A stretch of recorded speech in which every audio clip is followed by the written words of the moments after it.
Welcome to the Activate Masterclass. Today, we are going to be talking about what it is that could be holding you back. And in your study guide, I have put a diagram for you. So if you have that with you, this would be a great time to pull that out and look at it as we talk together. Do you feel stuck?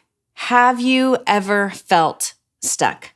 I know over the past few weeks, we have been digging into your kingdom calling. What an amazing thing. We've been dusting off the treasure that's inside of you. And we've been talking about who you're called to be and what you're called to do and the design of your life that God has fashioned and made you. And as we are uncovering this treasure, sometimes we can see areas in our life that we want to be different, or areas that we think, oh, wow, I've been stuck in this cycle, or I've been stuck feeling this way all of my life. And so today, as you've dusted off that treasure, I want to offer you hope that there is victory, that the areas that you feel stuck, you can quickly gain traction and use the place that you were stuck as a testimony for your future. I want to tell you a story. A few years ago, I was in a car accident. I was rear-ended. I was with my parents. I have been rear-ended probably 3 or 4 times in my life. So I don't know if that means drivers are bad or if I don't have good driving skills. I'll let you decide. But this particular time, my parents and I, we were traveling together. We landed at the airport, hopped in the rental car. We're heading to our destination. And we pulled onto the highway and we were speeding up with traffic. And we look up and all of the cars in front of us had stopped. It was all red lights. So my dad was driving, my mom was in the passenger seat, and I was in the back seat. And my dad slammed on his brakes, and there was a very large work truck behind us that could not get on his brakes in time. So he slammed on his brakes, but he rear-ended us in the process. Well, that accident, that event that happened was traumatic. We were not expecting it. And for myself, I had already been in several other car accidents where I had experienced the same type reaction in the car, and that imprint of trauma was already there. And so for me, it was yet another traumatic event that had happened in my life that was very similar. We left the scene, we went and got checked out at the hospital, and we were fine. But what it left me with, honestly, was a sense of fear when I got in the car. So for probably several months to a year afterwards, I really battled with fear based on the event that I had experienced. And what I found is I began to be the worst backseat driver you can imagine. I was throwing my hands up and yelling, stop, stop, stop in the car. My head was always on a swivel out of fear and panic of this potential oncoming accident that could maybe I hope it doesn't happen in my life, but I had experienced it before and I was fearful it would happen again. That pattern of behavior that I began creating in my life was actually keeping me stuck. And I think for us, we can find ourselves in the same type pattern of behavior. Maybe the event was different. For you, it might not have been an actual car accident that everyone could see the trauma that incurred. Maybe it was something that happened to you that no one saw. Maybe it could have been abuse or neglect. Maybe it was a conversation with your spouse and words that were said that left a traumatic imprint on you. And you have been creating a life and a pattern, all in attempts to make sense of the pain that you've experienced. And so these patterns can keep us stuck. And what happens in those patterns is we begin to create a way of thinking. And out of the way of thinking, trying to make sense of the event that just took place, we begin to create lies about what happened to us and about ourselves possibly, or lies about other people, ultimately lies about God. And as we create these belief systems off of what we're thinking and how we're processing, those belief systems begin to translate into our everyday surroundings. And so now the way that we believe comes out in our actions and the way that we feel. It's a cycle. It's a pattern. It's a way that we can find ourselves stuck. And this lofty way of thinking is what Paul describes in 2 Corinthians 10, 3-5 as a stronghold. It says in verse 3, "For though we walk in the flesh, we do not war according to the flesh." It's man-made things. We don't war with man-made things. "For the weapons of our warfare are not of the flesh, but divinely powerful for the destruction of fortresses. For we are destroying speculations and every lofty thing raised up against the knowledge of God, and we are taking every thought captive according to Christ." See, we don't war with flesh and blood, but we actually war because of the victory, because of what Jesus did on the cross. You have hope because victory has already been won. And so the same goes for the creating of the pattern. We want to create this fortress.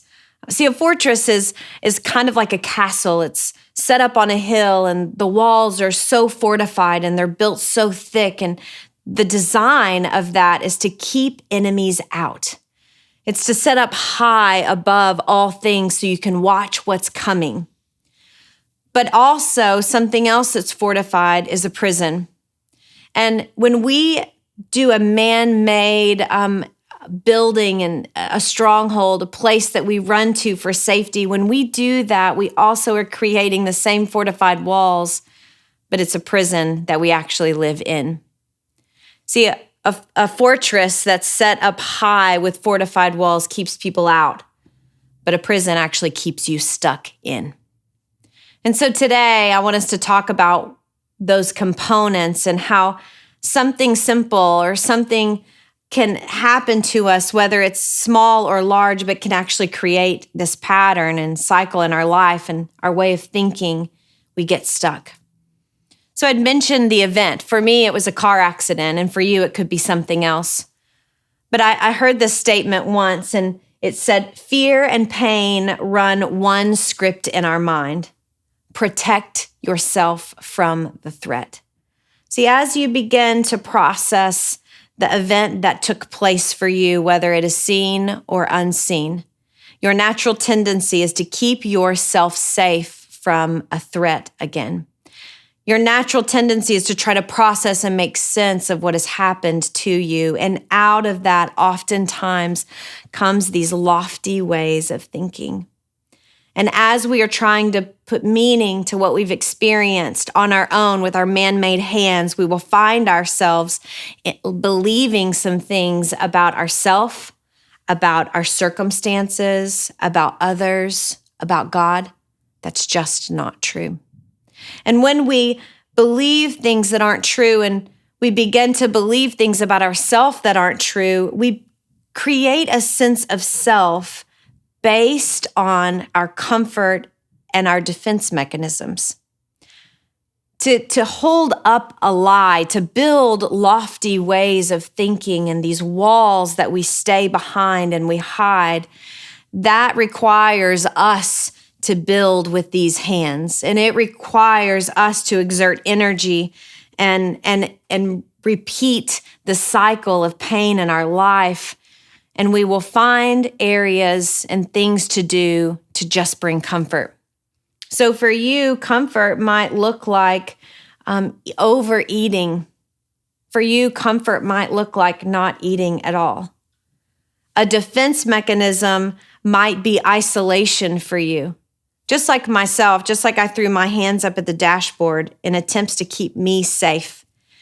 I was doing that as a defense in attempts for the physical impact of a car coming. What is it that you do to try to defend yourself when you are believing things about you, about God, about others that are not true? What are you doing to try to bring yourself self-comfort based on the event that happened to you? And as we build these fortified fortress walls that are set high above, or we build these prison walls that we find ourselves captive in, what happens, the overflow of that, is others around us begin to respond based on our lofty way of thinking and the prison walls we stand behind. And in our based, self-made, man-made attempts, we are actually desperately wanting someone to come in and give us love and comfort and to let us know that we will be safe. But others respond to us based off of what we give them. And so when we're thinking about these strongholds and these lofty ways of thinking and cycles that we find ourselves in, it's in those response to others that oftentimes it puts us back in another event. And that cycle just keeps continuing. And as we find ourselves in an event, we begin to elevate and have a lofty way of thinking that goes against the character and nature of God, that puts us back in another lie, that forces us to defend ourself one more time, that isolates us from others yet again. See, strongholds are reinforced thought patterns, they're beliefs, and they're resistant to our man-made hands to tear down. I think we find ourselves just wanting to come in and wrestle with those strongholds that I'm going to tear this down, and what's wrong with me because I can't do it.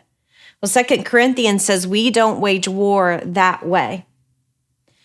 But what can eradicate and tear down a stronghold, a lofty thought pattern, a castle and a fortress that's built high, or the prison walls that you stand behind, is the power of God, and it is the weapons of the Spirit. So this week, as you dive into the study guide, as you begin to evaluate and ask the Holy Spirit to come inside of you and to reveal truth to you and to make you aware of areas that you have been thinking wrongly and believing a lie, maybe it's areas of defense that you find yourself in, I want to let you know that the victory is already won, and it is through His victory that you will find freedom. I want you to run to Him as your safe place, that He is actually your strong tower, and you don't have to hold on with man-made hands anymore, that He will give you your source and breath of life, that He will speak to you, that He will reveal to you your true identity, even in the pain. And He is your safe place to abide. And He will bring you protection and safety that only He can bring. So this week, I anticipate you finding freedom and truth in areas of your life that you have been stuck. And it is for truth that will set you free.